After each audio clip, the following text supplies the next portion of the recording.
Corona isn't just stopping you from going to the gym to take mirror selfies, it's also decimated the world economy. Now, countries have been taking different approaches to help workers during this pandemic. Many countries in Europe are paying businesses to keep their employees on the payroll, even during shutdowns. Japan has suspended most tax collection for a year, and Russia is even allowing all of their election bots to meddle from home. Very sweet.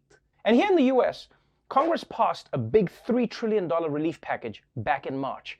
But with the benefits of a package about to run out, Congress has been struggling to put together something new. Now, Democrats have been asking for another $3 trillion to extend and expand the benefits that have been helping people. And now Republicans have finally responded with something a little less generous. This morning, with tens of millions of Americans out of work, Senate Republicans are proposing to slash emergency unemployment benefits by $400, a plan that would cut that extra federal payment from $600 to $200 a week, with Republicans arguing additional payouts would discourage jobless Americans from returning to work. In certain cases, people were paid more to stay home than they were to work, and I think that's something that the American public understands. We're not going to use taxpayer money to pay people more to stay home. Man, I know Steve Mnuchin speaks like a ventriloquist dummy, but sometimes I wish someone would shove their hand up his ass and make him say the right things. Because look, it is true that some people have been earning more from these extra benefits than they were making at their jobs. But that's only because a lot of people in America don't make a living wage at their jobs. Like, I'm honestly surprised this White House is so against paying people not to work. I mean, they've been fine doing it for the past 4 years. Guys, if anything, going back to work too soon is what spreads coronavirus, which then makes it harder for everyone to go back to work. So the best way to go back to work is to not go back to work.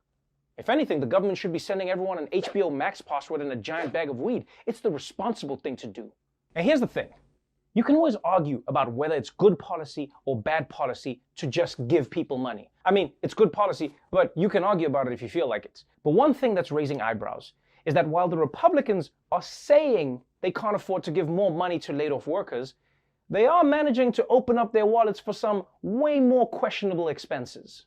The bill is also coming under intense criticism for $1.75 billion allocated for a new FBI building, something McConnell said was included at the request of the White House. The president has called for the rebuilding of the FBI building in downtown D.C. to occur on the same plot of land in which it currently exists. And why that's significant is because the Trump Hotel is right across the street from the FBI building. So the concerns are that the president is trying to keep that property controlled by the federal government to prevent another hotel from coming in there potentially and taking away business from the Trump Hotel.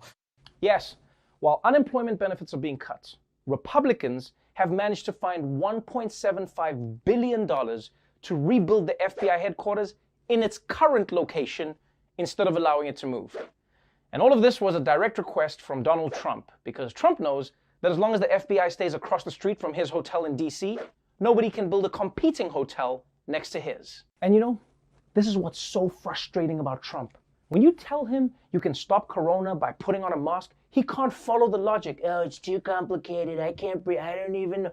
But then when he's working on a grift that'll make himself money, suddenly he can see the matrix. You put that one there, the hotel, get it, carry the $5 billion. Like, I find it so bizarre that Trump is president, but he's still constantly pulling all of these scams.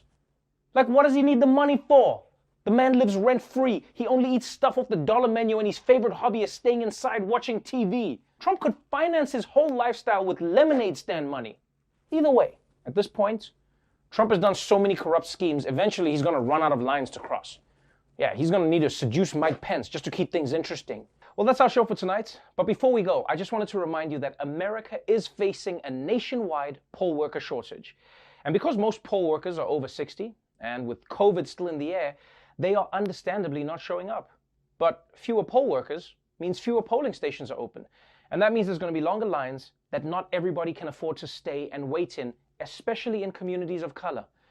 The good news is, though, most poll working is paid, and in some states, you can be as young as 16 to do the job. So if you're interested and you have the time, this is your chance to save your granny, protect democracy, and make some paper at the same time. Sign up at the link below to find out more. Until tomorrow, stay safe out there, wash your hands, and if you are able to, please twerk from home.